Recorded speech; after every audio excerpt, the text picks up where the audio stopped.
fellow travelers. Welcome to the 112th level of the RPG Cave. Y'all thought you were rid of me, but I'm back, baby. I'm one of your hosts, the level 199. See, I've already screwed it up already. Again. You got level 199 Dark Lord Ryan Turford, and I am joined, as always, by the level 199 Battle Alchemist, Dr. Garrett. How's it going? Yeah. Garrett? I'm doing good, man. It's good. I'm glad you're back, man. It was a nice little side quest last week with our level 199 human warrior cook, Mr. Seth, over there at the Nintendo Drive. Talked about all Sea of Stars. It was pretty fun. It was pretty good discussion. Nice. Yeah, I listened to some of that episode. I didn't want to listen to the whole thing because I haven't played it. For sure. So I didn't want to get spoiled or anything like that. But yeah, that's one of those games that like we talked about. Sean and I did the games we left behind in 2023 on the Xbox Drive this year, and that was one. That was one of the games I listed, and you know I want to get into it at some point. But Mario is it's a pretty good game, Garrett. And I hear it's it's a very good game. It's a great game. Mario. With all the Mario games. Yeah. I heard this one's really good though. Yeah, I'm really enjoying it, and because we played it on stream on Friday. By the way, huge shout out to everyone who came to our subathon on Friday.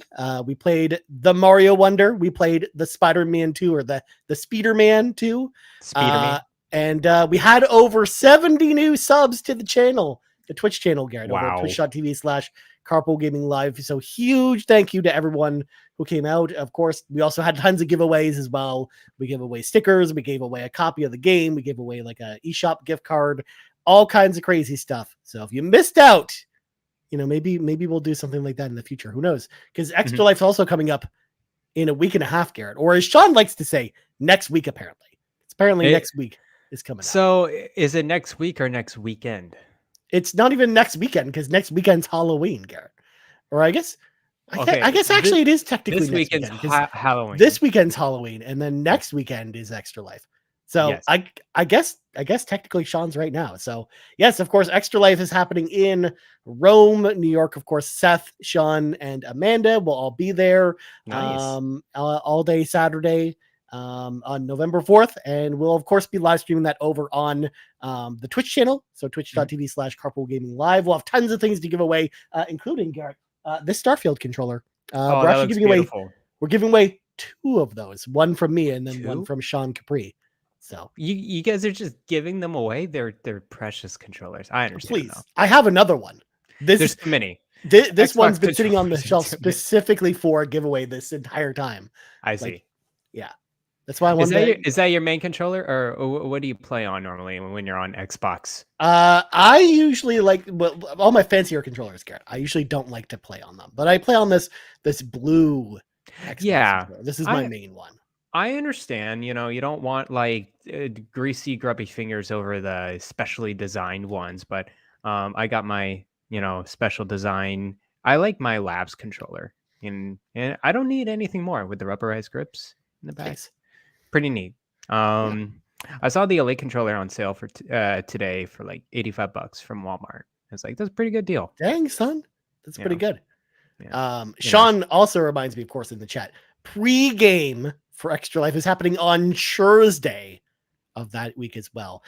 What is happening at the pre-game, you might ask? Well, we'll have details about that pretty soon. They also talked about it on BTS, Carpool Gaming BTS, which should be up tomorrow on the Patreon. So if you want kind of the early details on that, we will have that there.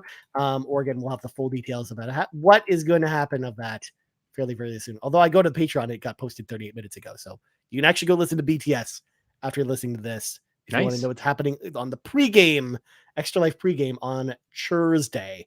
Also, Garrett, since we're already cleaning the dungeon, we should probably continue doing this because of course, folks, if you're watching the live stream right now over at youtube.com/Carpool Gaming, or if you're watching the video on demand later, don't forget to hit that like button, kick that subscribe button, and then let us know in the comments below what you think about Xbox and RPGs, or just whatever RPG stuff you want to talk about, or what's the weather like where you live. We would love to hear from you as well. let us know in the comments below. We'd love to hear from you. Also, if you're listening on audio feeds, don't forget to subscribe to us there. And if you're listening on Apple Podcasts or Spotify, there's another thing you can do to help us out. You could, leave us a nice Apple Podcast review. Maybe you can rate us on Spotify, or maybe like leave us a nice comment on Spotify as well. That'd be cool. But not least, Garrett, of course, we got our Patreon, patreon.com/Carpool Gaming. Of course, if you want one giant podcast feed with the entire Carpool Gaming cinematic universe on it, or some exclusive content, like that episode of BTS that I just referenced, or the Pants Patreon podcast with Patrons podcast starring me this week, because I am the host for Pants this week. Make sure to head on over to our Patreon, patreon.com/Carpool Gaming, and join up there. Whew! That's so many plugs this week, Garrett. So much going on, around the community, but very cool.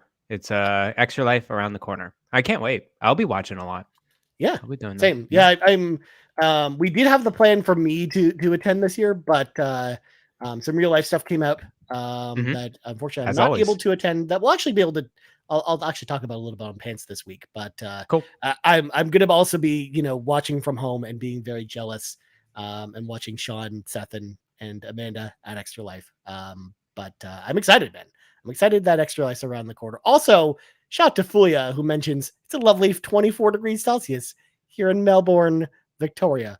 That's hotter than it is here in Canada. No, that's pretty warm. Yeah. I understand that. I understand that temperature. So, yeah. Okay. Yeah.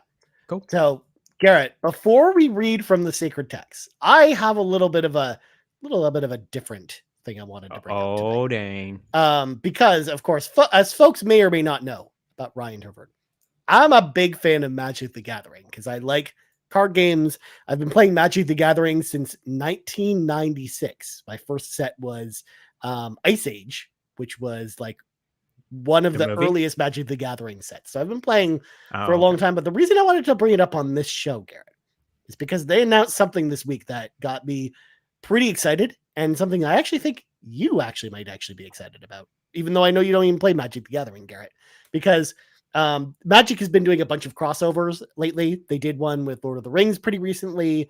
They did a crossover with Doctor Who, as well as they just announced today that they're doing a Marvel and Final Fantasy set coming out both in 2025, which will be really cool.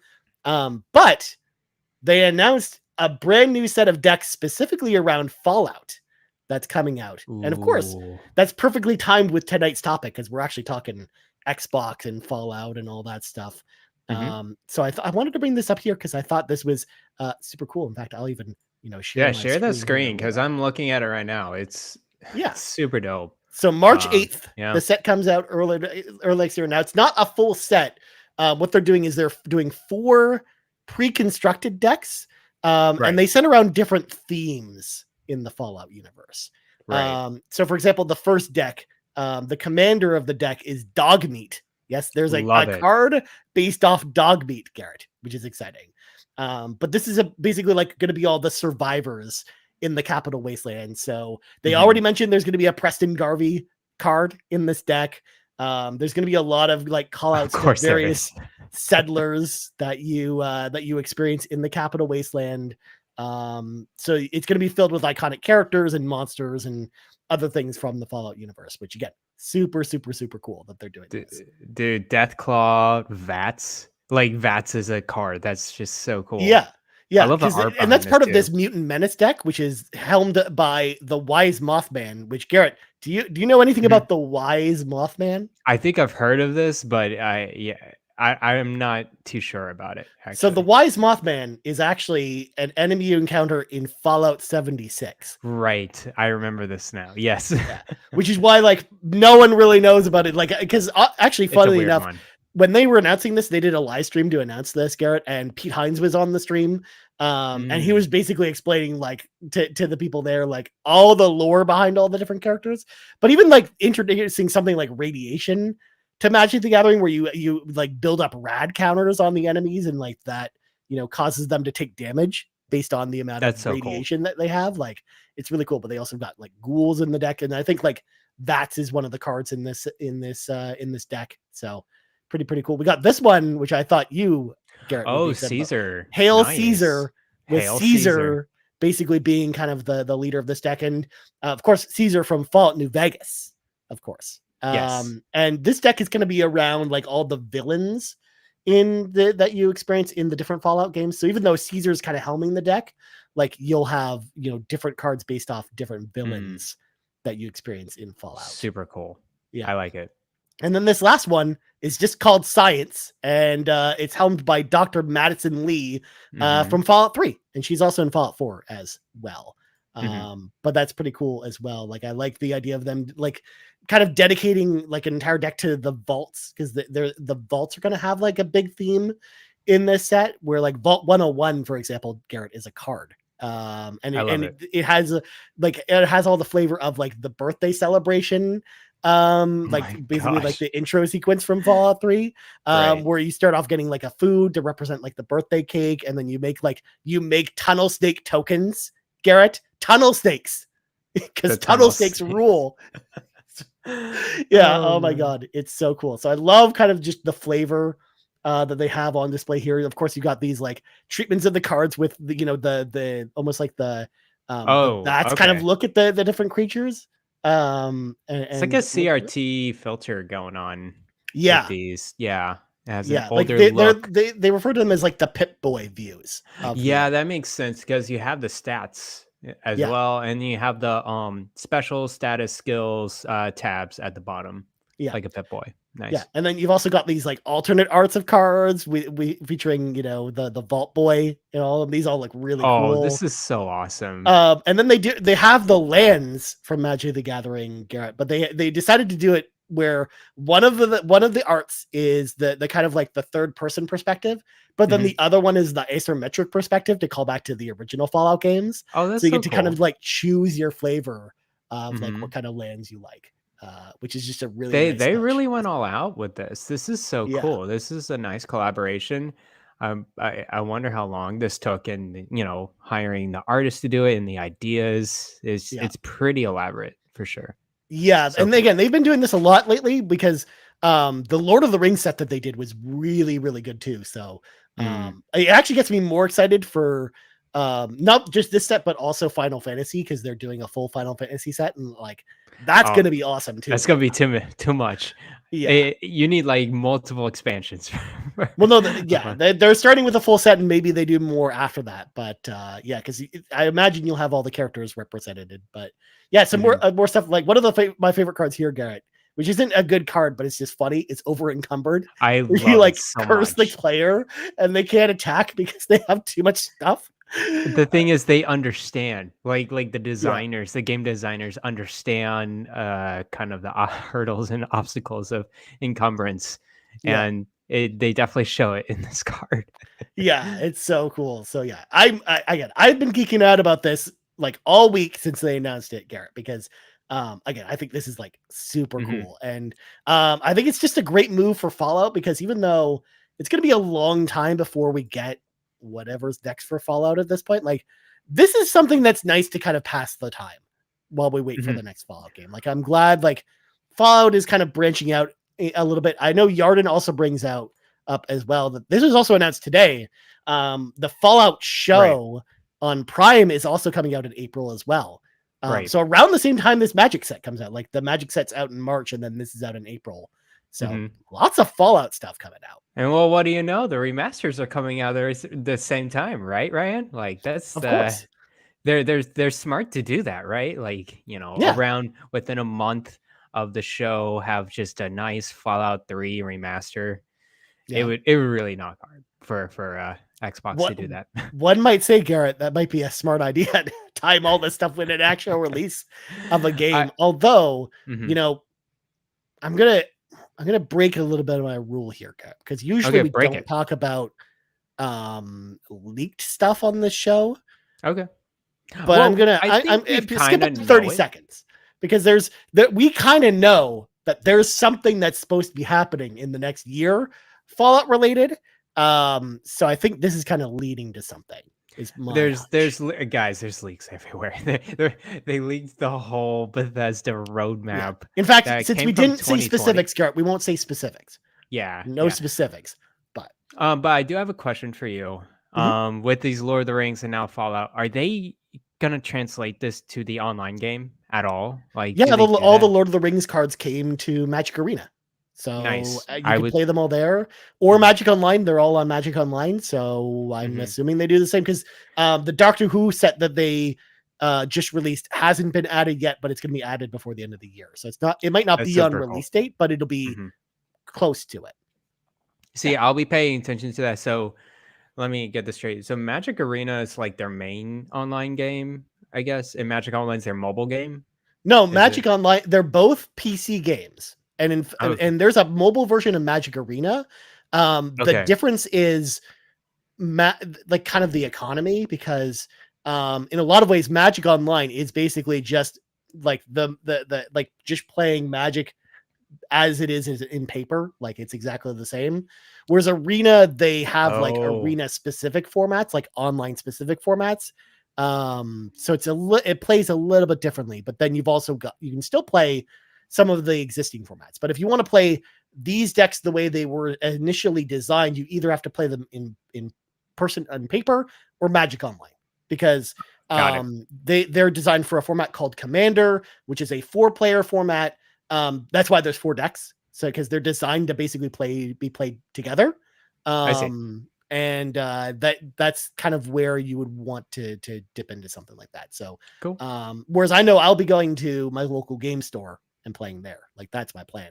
Because a lot of times they'll do like a pre-release event where you can go there and win some prizes and just jam games with these decks all night against each other. Super cool. Which would be really fun. I would be super down with the online game. Yeah. I think they're on Steam. Well, yeah, I think Magic Arena is, and then Magic Online is its own client. But if you decide to jump in, Garrett, you should let me know. We should play together. I did have Magic the Gathering cards. I would say like 2014 or 2015, around there. I was dabbling with it. No one else I knew of my friends were playing it, so I just didn't really get into it too much. But as you know, I was a huge Yu-Gi-Oh fan. Right. And so Magic the Gathering is definitely like translating to that. It was super nice. And I thought the game overall, the card game in Magic the Gathering is better. It's objectively better. It's just because the decks are more generalized than Yu-Gi-Oh. Yu-Gi-Oh's too specific on and now they went too too crazy. It's at the point where Yu-Gi-Oh is kind of like solitaire, where you watch the other person play for 5 minutes, and then if they somehow can't kill you on turn 1, you then play solitaire for 5 minutes for them to see if you can kill them, and it just goes back. It's really sad.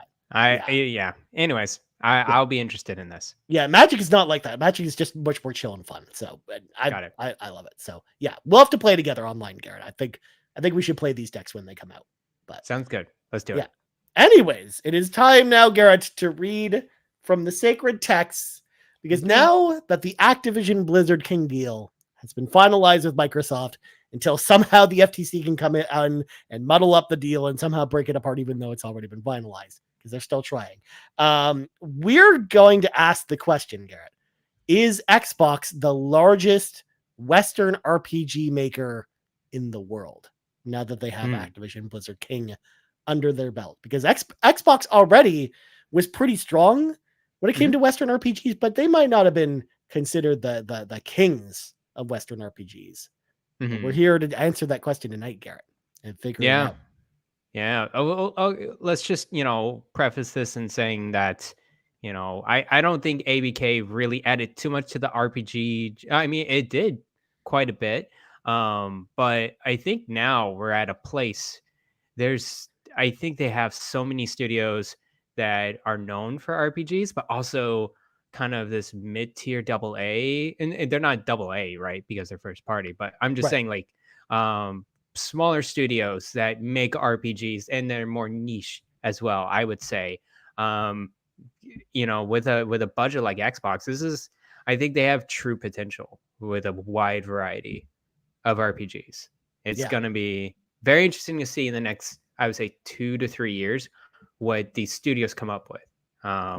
And put it on Game Pass. Especially because we know like a lot of the studios that they bought early on that were known for RPGs have kind of been, very quiet for 4 or 5 years now. Yeah. So they got to be working on something. So I imagine we start hearing about that stuff pretty soon. But I wanted to run down, Garrett, because I made a list of the IP, the RPG IP that Microsoft currently has now with Activision Blizzard King. But this is what they have in total. So, of course, we got Diablo and World of Warcraft coming over from Activision.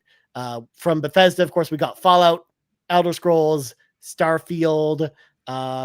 You also, from other studios, they've got Wasteland, Avowed, The Outer Worlds, Fable, Pillars of Eternity, Dungeon Siege, Alpha Protocol, Gears Tactics. Like, there's a lot of IP in just individual series they could pull from.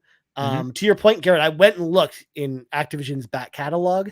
And to your point, they're not really known for RPGs. Like, that's never really been their thing. Like, Blizzard, yes. Even though Blizzard does real-time strategy games. And World of Warcraft is the biggest MMORPG in history. Because, like, I feel like, because to your point, Garrett, like, they didn't gain abundance of RPG IP, but what they did gain from Activision was two quality franchises that they can turn to role-playing games, or the potential for one of their RPG studios to maybe work on one of the other IP that are from the Activision back catalog, because I still feel like there's the possibility that they could go in the direction of making a StarCraft RPG or a Call of Duty RPG or, any number of things going down the line at Activision Blizzard King. But yeah, so lots of Microsoft just kind of has like a big wealth of RPG IPs already that they have established, but then, they've got Obsidian, they got In Exile. They have like good RPG studios, Garrett, as well on top of all that. Yeah, and I'm just wondering, like, you say you can have these mixture of genres with different franchises. I'm wondering, just from the cadence and tone I see from Phil Spencer and the Xbox leadership, it just seems like they want to keep it separated now. Yeah. Like, maybe there's some interactions involved, of course, but keep the the workflow and the pipelines already existing. Just keep on chugging, keep on reiterating. There's not going to be too much of an overlap. Of course, our dreams is a Fallout New Vegas 2 with it's going to be made by Obsidian. It's just like, well, that's not how exactly game development works. You just don't tell one studio what to do because you bought both of them, both studios. Well, actually, this is something that Phil iterated, because the Xbox podcast had him on this week to basically, rather than them doing like a big sit down live stream to kind of, announce the Activision Blizzard King deal, they instead had Phil Spencer join the Xbox podcast this week. And he was talking about kind of all the little specific questions that, of course, everyone had, like the most common questions, like when are some of these games coming to Game Pass and stuff. But more importantly, when talking about things that the studios would be working on, one of the things he says he's doing is the first thing he's doing, like starting this week, is he's visiting each individual studio that they own as part of this, to kind of get a read from the teams, like, well, what do you want to work on?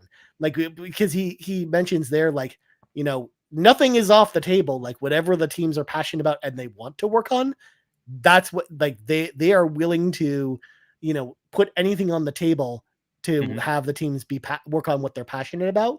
So you could have some of these teams, Garrett, where if they want to, like, work on an old Xbox IP, he mentioned, or work on a Bethesda IP, like one of the Activision Blizzard studios, they're more than welcome to do that. Like, the possibility is open for that, and vice versa. Now that, like, if Obsidian wanted to make like a Call of Duty game, let's say, they'd be allowed to do so if that is something they're passionate about. So I think it opens the doors to some interesting possibilities, because I think we could actually see some crossover with some of these franchises at some point down the road. Yeah, definitely. Like, for example, Garrett, like, I was reminded of this as I was, thinking about tonight's episode. But one of my favorite old mobile games from back in the day was Doom RPG, which was a first-person turn-based RPG, but in the Doom universe. It was mobile only for whatever reason. They didn't port it to anything else, but it was super fun and super cool. And like I would love to see like another studio maybe tackle an idea like that at some point. Like I think like there's some interesting directions they could go in with some of this stuff. Yeah, for sure. So yeah, that's okay. We have a lot of IP, a lot of RPGs. How are you feeling, I guess, within the next year or next 2 years, the upcoming RPGs or in the current portfolio now? What do you think of Xbox in general? Just like how impactful are they compared to other studios, or just like within their portfolio in general? Are they doing good or I mean, otherwise? I think that Xbox is doing good, as the kids might say. I mean, Yeah. we're like currently in their current state, we're still kind of getting 2 to 3 games from them every single year, that are large titles, and I know they're trying to get it to like every quarter there's a big game launching in Game Pass from first party, and I think kind of Activision Blizzard King gets them there, because if for example they were the deal was finalized when Call of Duty was coming out, they could have timed their entire year to then have like a different game each quarter, to have like Forza there, Hi-Fi Rush, Starfield, and Call of Duty like all being under the Microsoft banner just this year. Like I think that's a pretty good year for Xbox. As an example, or Diablo 4. I didn't even mention Diablo 4, but that's technically an Xbox game now too. So like that's true. Like having that, like that's a pretty good year. I think they're in a really good position. And I mean, they do have to make that back because obviously the deal costs a lot of money. It's $69 billion. So it's a lot. Not small. But I do think they're in a very good position now. I still think, console wise, they're still going to be, in third place. I don't think that this deal changes that, because I don't think a lot of the stuff is going to be exclusive. But I do think it just helps the company. And also I think it'll help Activision in a lot of ways where, some of these teams that might've been tied to Call of Duty and forced to do Call of Duty, if they don't want to do something else, I think they can do something else. And I think 4 or 5 years down the road is when we're going to see like the fruits of that, like what actually comes of that, I think. Yeah. Cause really only like this year we're kind of getting the major Bethesda, a content that's coming from, or at least midway coming from Xbox and then becoming exclusive to Xbox with Starfield and Hi-Fi Rush. And then who knows next year. And I'm really excited next year just because there is some great RPGs that are on the way, like pretty dark. Well, Fable may not be next year, probably not. But that's gonna be a big one. I think that's a huge one coming up, and it's coming from Playground, right? And it's been a while since they've touched the Fable franchise. Xbox has been there since the 360, era. I'm curious how that one's going to shape up, and that one's going to how to respond to that, because it honestly for me, and this is just a personal taste, I think it was a niche product and people liked it. I think generally people liked it, but it is a British humor. It is a certain slant and angle. It's not going to be generalized to a huge audience. So I'm curious how this game's going to shape up for sure. Yeah, I think they're gonna go in that direction more with this one, where it's like more approachable. I think. Yeah, more approachable, but it still has the British humor. Like when I saw that trailer, that was super hilarious from like a few months back. Yeah. Well, it'd be weird if it didn't. Like I feel like it would lose a part of what makes it Fable without the British humor, or just feeling like a very British game. So I just feel like that kind of flavor has to be there, or that you'd have fans being like, what did you do to Fable? Like, this isn't my # not my Fable. Like that would be a thing, Garrett. So I get why they're doing that. But I mean, you're talking about next year, like Avowed also comes out next year, and that's a game I'm very excited to play. Like I'm so excited for that one. Yeah. Like when we first, find it was real and it was like kind of a teaser trailer, whatever. I think I mentioned this earlier in the podcast that I thought it was like a Skyrim take for the Obsidian people, but it really is sounding like, hearing from more interviews or whatever, it is definitely the same size as like the Outer Worlds, so more focused and not gonna be crazy outlandish. There's definitely a difference between a Bethesda RPG and an Obsidian RPG now. Even though Obsidian made Fallout New Vegas, definitely now, ever more than ever, there is a difference in trait between what a Bethesda RPG is and what an Obsidian RPG. So I'm very excited to see a more focused game in the high fantasy realm over there. It's gonna be super dope for sure. Yeah, I think it's gonna be great. And then besides that, next year, we know there will be a new World of Warcraft expansion next year. So I mean, that's another RPG under another feather in the cap, as one might say. And I mean, who knows? I think, In Exile hasn't done anything in forever, or sorry, we know what their next game is. It's that first person action RPG that looks like BioShock. And that sounds Clockwork Revolution. Clockwork Resolution. Thank you. I was blanking on the name there. That game might come out next year too.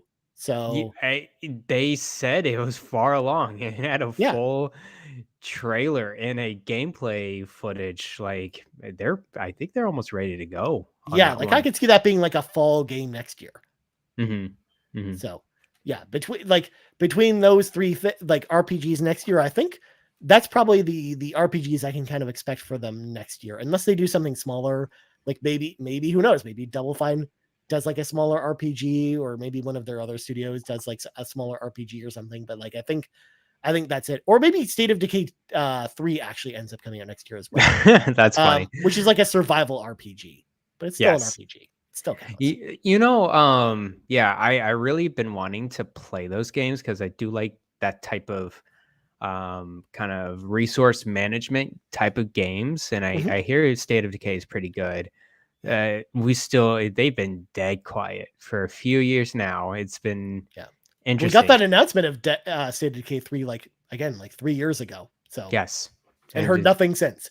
Yeah, and the same thing with Hellblade's been teasing here and there, but now they're kind of ramping that up. We know that for sure is next year as well. Yeah, definitely. So cool. That's a lot of big games right there already. Again, they have lots of stuff that we're not even touching on that aren't RPGs, because who knows? Maybe there's another Horizon game next year.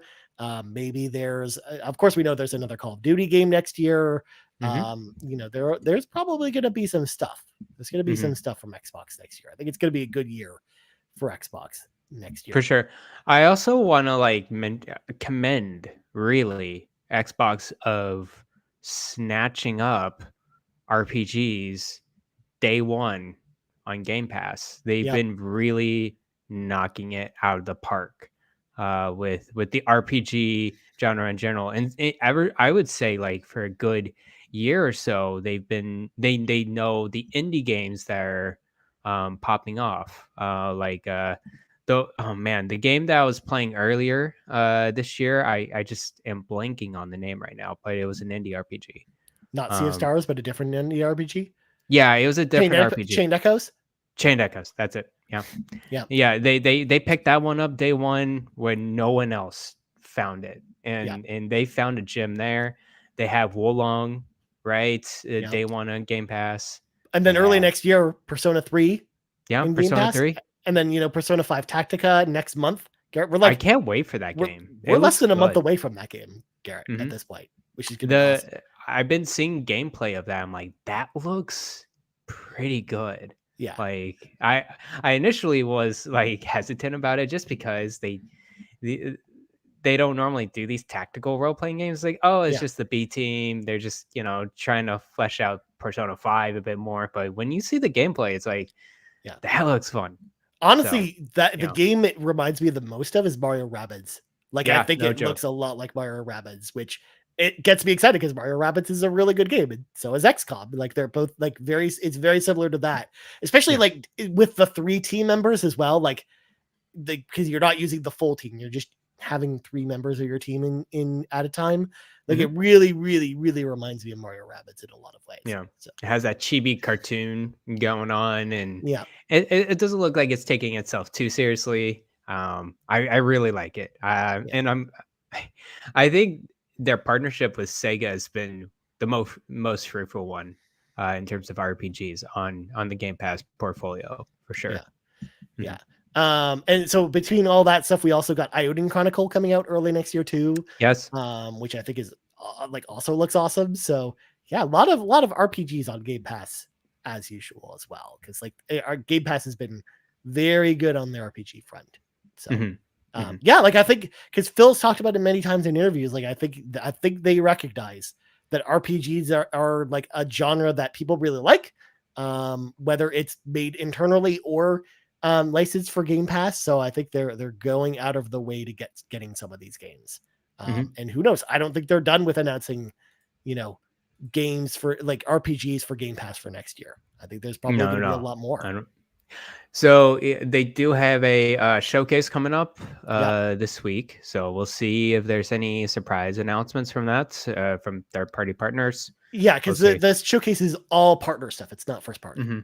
Yeah, because I already mentioned Sega's going to be there with some stuff, and as well as some other studios of note. So yeah, it's going to be pretty good. But, Garrett, we can't just proclaim them the winners without talking about the competition a little bit. Like, who are the other big companies that do Western RPGs? Like, what's Microsoft competition? I mean, obviously, the first name that came to mind for me was CD Projekt Red. But they release one game like every 5 or 6 years because the game cycles on their games are very long. And even though we got Phantom Liberty this year, like I think whatever is like Witcher 4, I guess, or Witcher Remake, whichever comes first, like that's like 3 or 4 years away probably from CD Projekt. Yeah, it's going to be a little bit before they release anything from that front. I think CD Projekt Red, is doing pretty good for themselves, even though they kind of fumbled up with Cyberpunk a few years back. They're now doing very well, especially with Phantom Liberty out of the way. But yeah, they'll be pretty quiet until the new Witcher game, whatever that's going to be, comes out. I think that's going to be a shorter time scale. It's not going to be nearly as long as Cyberpunk, just because they've done Witcher for a long time. That's kind of their baby. And man, I absolutely love Witcher 3. It's so good. And I had forgotten that their next game is not Witcher 4, but it's the remake of Witcher 1. I think so. Yeah. Which just makes sense for it to be a shorter dev cycle for that. But definitely can't like, even though quality wise, I think CD Projekt Red's up there. You can't really call them the kings if you release one game every 5 years. So great studio, a great individual studio, not a huge publisher of RPGs. So then the next one I came up with was EA. EA is a big one. They got BioWare. They also just do a lot, like just have some of their studios work on RPGs. But again, similar situation to CD Projekt Red. They don't have a lot of releases that are RPGs. They have a lot of EA usually has at least 1 or 2 games that are not sports games that release every year, but they're not always role-playing games. In fact, they're usually not role-playing games. Like we had Immortals of Avium this year, Jedi Survivor. Wild Hearts is another one that they published. That's true. It's interesting to see EA dabble in the EA Originals aspect. Is like, who's going to be the next, pop off? With Immortals of Avium, kind of felt bad for them because it's a little bit of a flop. But they're kind of testing the waters of these new studios. Like, okay, who's like, is this going to be as a big a success as we've done previously with EA Originals? So anyways, and then BioWare, who knows when Dragon Age actually ends up coming out, because like I don't think it's next year. Maybe it's 2025 at this point. I think people understand what BioWare is now at this point. So it's a make or break with Dragon Age. Was it Dreadwolf? That's the name. The Dreadwolf. And then Mass Effect 4. Who the heck knows when that game ever comes out, or if it ever comes out at all. Gosh, it's like Bethesda with Fallout 5. I just can't. I love the fact that at least Bethesda hasn't formally announced Fallout 5 yet. BioWare made the mistake of announcing Mass Effect. In fact, actually, Garrett, real talk. Which game comes out first? Mass Effect 4 or Elder Scrolls 6?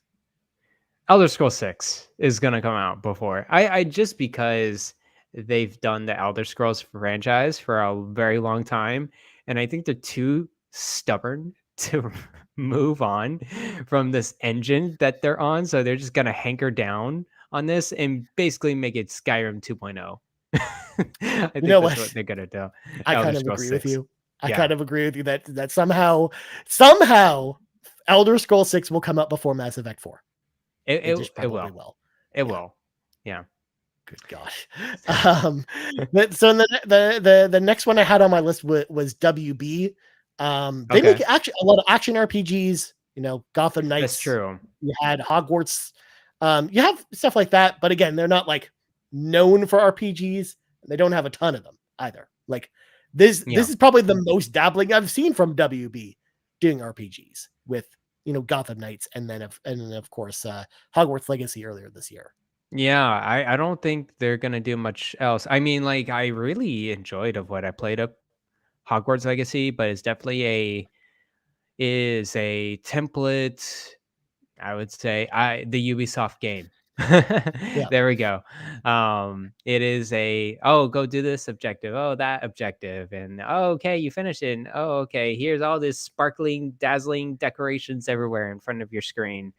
Yeah. Other than that, I don't know. Suicide Squad is really, I'm not too sure about that game, to be honest with you. And then, Gotham Knights, it is what it is with their studios. So, I also love the fact that Suicide Squad still tentatively releasing the same day as Persona 3 Reload, because of course it is. So, oh wait, which game? Suicide Squad. Yeah, they're both coming out February 2nd. Because of course they are. We haven't seen anything with Suicide Squad, so I think we'll see it at Game Awards. I think it'll reemerge there because I mean, if it has any chance of actually coming out in February, Garrett, they will show it at Game Awards, I think. But the other studio that's in a similar boat is Capcom, because Capcom again, not really known for RPGs, but you know they've got Monster Hunter, and then of course Dragon's Dogma. We're getting a new Dragon's Dogma game, so. But again, not really known for RPGs either, and they don't have a vast RPG library. And then you know what? I'm gonna argue with that. Capcom. I mean, they're not. They're Japanese, so it's not really a king of Western RPG. But the RPGs they develop are Western style RPGs, is what I'm saying. Okay. Yeah, I see what you mean. Monster Hunter is their biggest franchise, though, ever. True. In terms of revenue, that's their game. And they'll keep chugging along the Monster. I still can't believe it. Actually, maybe it's just so insanely popular in Japan, and and it's been more popular in the US. It's a game that baffles me because I play World a little bit. I played the newest one, Monster Hunter Rise, and I still don't get it. I hunted and I'm like for 20 hours. I'm like, I'm good. And went on to the next one. But people are just give me Stories 3 instead. Just stop making normal Stories Monster Hunter games. Just give me Stories 3 on actual consoles this time, so the frame rate isn't terrible. Please. Oh man, it was so bad on Switch. And then the only other one that I would say even comes close to being part of this list, Garrett, the behemoth of all companies, who pound for pound definitely has more RPG franchises and IPs under their belt than Microsoft, but they're not necessarily good ones.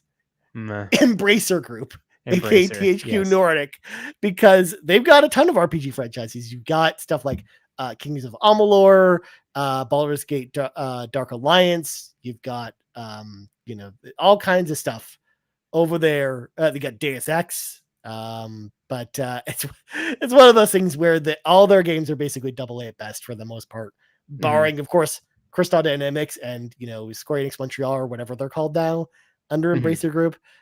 Because for the most part, like we have a new Titan Quest coming out, Garrett, but the level of people that are excited about a new Titan Quest, very, very small, much smaller than probably anything I listed from Microsoft at this point. Yeah.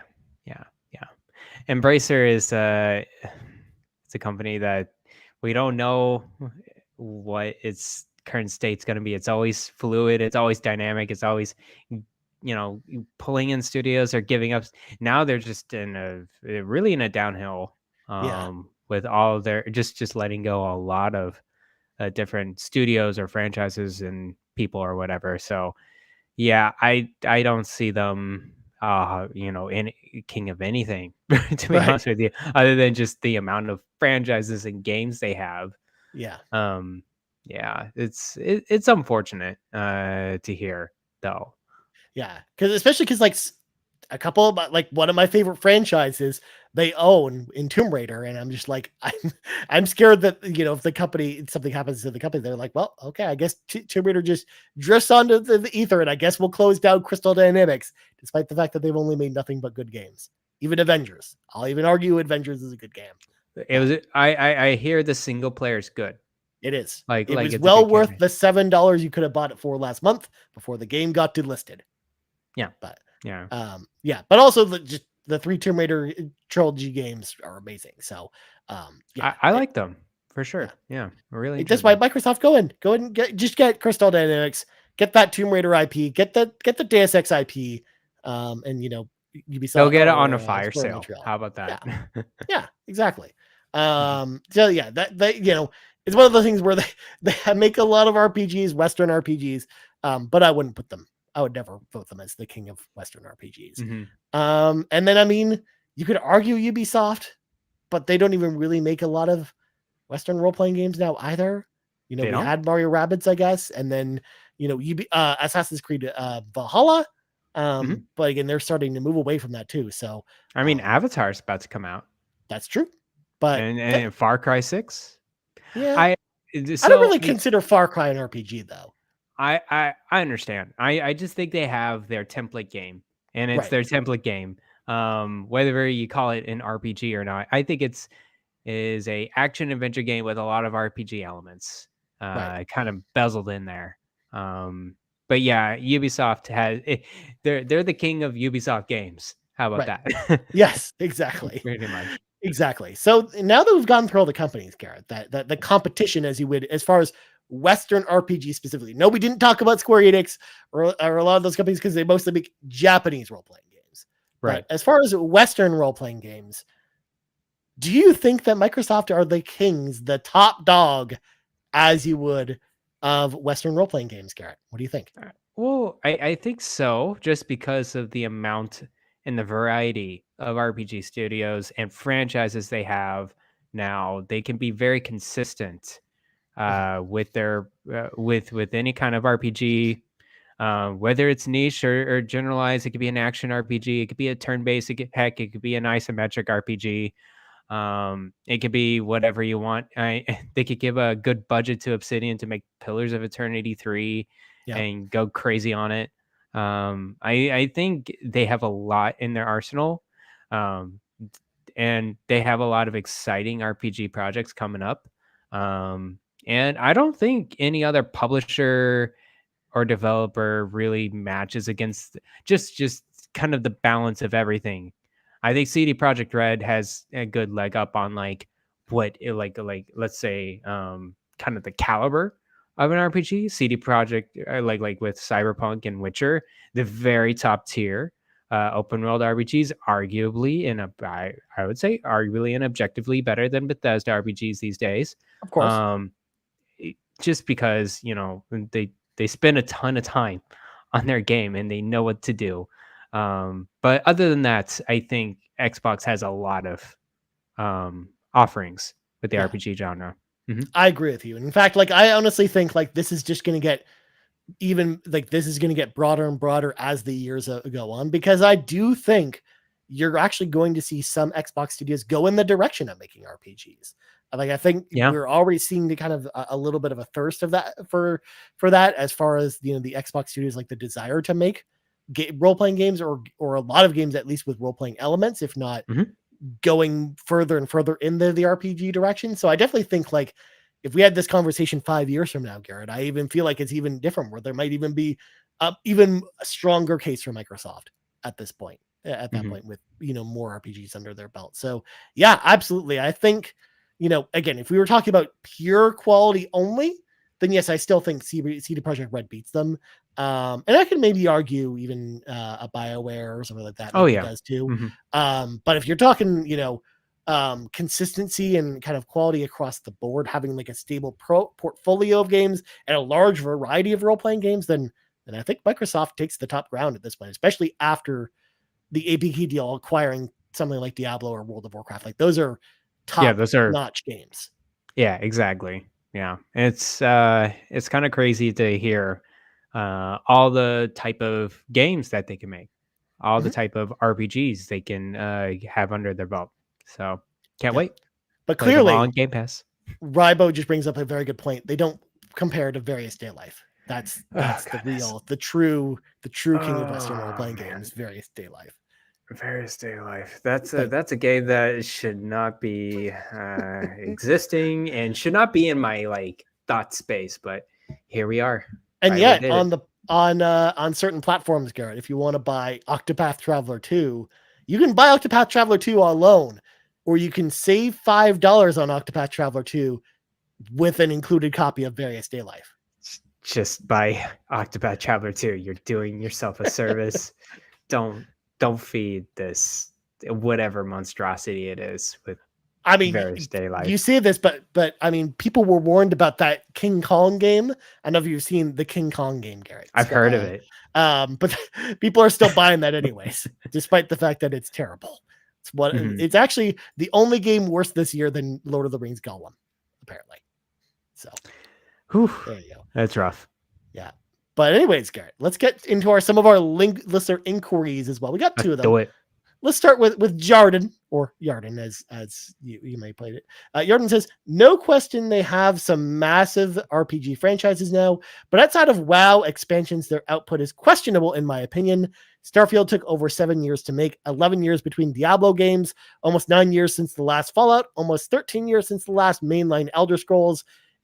If you ran Xbox, would you change anything about their major RPG studios make and release games? So yeah, I mean, we talked about it a little bit. Like I would kind of do what Phil's doing, where it's like, okay, find out what studios want to make role-playing games or branch out a bit and do something different, and have those studios develop, new and interesting role-playing games. Like if I was running Xbox, that's something I would be making sure of, especially because Sony, as much as we love, games from Sony or games from Nintendo, like neither of them really make role-playing games from a first party perspective. Like you get kind of like same kind of third person-y kind of games from Sony, and then Nintendo, other than Mario RPG and Pokemon, they don't really have first party role-playing games. Oh, come on. Fire Emblem and Xenoblade. Like, come on. They don't count. Bros. They're not good games. I'm kidding. Oh my gosh, you just broke my heart. Well, okay. More comparatively, just PlayStation. PlayStation doesn't really make RPGs themselves. So I feel like Xbox could really lean into that and make a lot more RPGs to then have them stand out from Sony and Nintendo a lot more, actually. Like I think that's the direction they maybe should go in over trying to emulate the Uncharted style that, PlayStation has with their games. Yeah, that's true. It's some interesting. I mean, like, yes, these bigger RPGs will take a lot of time. I don't see, Bethesda changing their cadence. No, they are gonna make the next Elder Scrolls, and they're gonna make the next Fallout game, whether you like it or not. So, and it's gonna take as long. It's not gonna change with Xbox. So that leads, I agree with you that these other studios may lend a hand in making new and different and unique RPGs, which is great. I think, and we already know some upcoming projects. There's some new not franchises. I would just say new games. It's not going to be the next new IP is going to be, that's going to be the next new franchise. It's like, no, it's just like the studio wanting to do this project, did it once, and now they're going to do another thing. And that's fine. That's okay. Unless they want to do a sequel or whatever. That's why I'm pretty excited for the next handful of RPGs coming out from Xbox, because it really is refreshing. Fable, we have not gotten a Fable in a very long time. And then Avowed is a brand new IP. Yeah. And then you got Clockwork Revolution. That's a brand new IP. I think you're going to see more and more of that. And am very excited. I think they will, other than the major outputters of RPGs, that's going to take a long time. You're going to have these smaller, more, just smaller projects or newer games that are coming from different sizes of studios as well. Yeah. You know, and to Yarden's point about the difference between all those, the time it took for a lot of those Bethesda games, for example, to come out, or the time between Diablo games, I feel like this just opens the door for them, for some of these other teams making side spin-off games, like actually seeing a Fallout spin-off that isn't a mainline Fallout game, or a cool spin-off of something like Diablo even, or some of the or Warcraft or Starcraft. Like I feel like some of these IPs will get spin-offs from other studios under the Microsoft umbrella now. Like I feel like the door's open for something like that. So rather than waiting, until 2033 for the next Fallout game to do all this stuff that's ramping up for Fallout, I would be very shocked if somehow we got all this stuff ramping up and there wasn't a Fallout something next year, like a Fallout spin-off, or even if it's just a remaster or remake of an old game. That's still pretty gosh darn good. Like I would still be excited about that. And I think that's the type of thing you probably see more of while we wait for some of these big tentpole games from these large studios. Cool. Yeah, definitely. Yeah. Sounds good. All right. And then Nugget Chaka, who says, when will Bethesda release remakes for older RPG titles like Fallout 3 or New Vegas? Because I seriously can't wait 10 plus years for a new Fallout game. And I think Nugget Chaka, you might get your wish next year. Is what all signs kind of are pointing to. Maybe at this point. You never know. We'll see. Man. At the very least, I think like if one doesn't release next year, Garrett, the original plan was one was supposed to come out next year to coincide with all this Fallout stuff. I wonder though, like if we do get is it going to be a remake or a remaster type of deal? I like how much of a remaster are we talking here? I feel like it'd have to be at least sizable because we already have the backwards compatible versions. Yeah, that's true. Fallout 3 is right there. Yeah, New Vegas.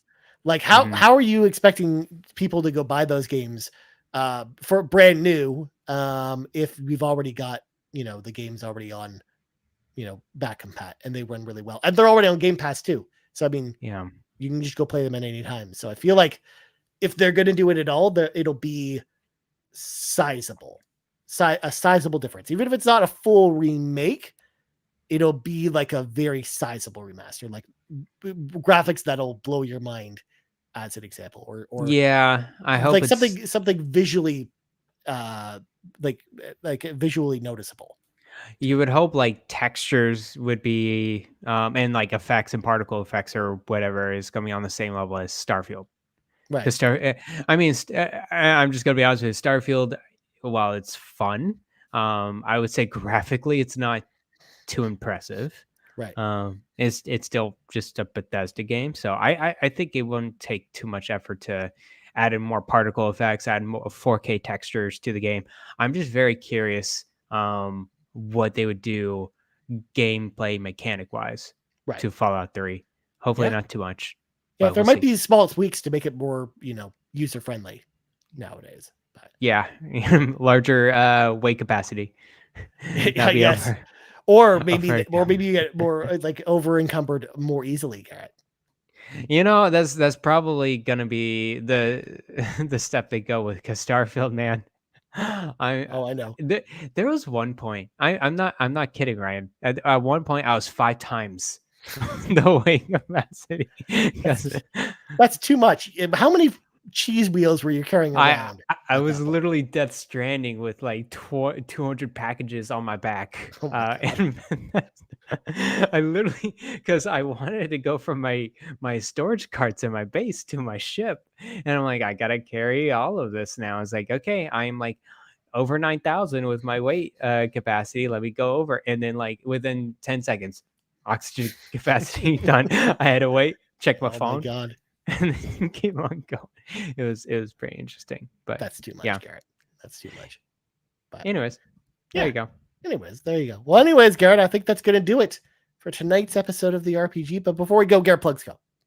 You can follow me at Twitter or X or whatever you want to call it at Bland Explosion. You can also find me on the Discord. I'm very active in RPG Give. I read your messages. Okay, everyone, even you, Kevin Ainsworth, and your 200 games an hour, marathon going on. I really enjoy reading all of it. I like that guy is literally playing all the Trails games. All of them. He's done with it. He caught up. Savoy Prime and Nagachaka going after each other over hashtag Xenobros. I fully endorse the hashtag Xenobros tag name. That I hope that's going to be a T-shirt eventually. Because I think there will only be 4 or 5 people buying that shirt. The hashtag Xenobros. So good God. Anyways, there you go. My God. As for me, yeah, you can find me on Twitter or X or whatever you want to call it. The Arterist formerly known as Twitter. You can find me over there at Ryan Turford. You also find us on Twitter at Carpool Gaming, right here, youtube.com/Carpool Gaming, and of course, podcast services around the globe. So, for Garrett Bland, I'm Ryan Turford. This has been the 112th level of the RPG Cave, and we're out. And also, Zelda 2 is great. Thank you, Rybo, for reminding me. Bye-bye, everybody. Bye-bye.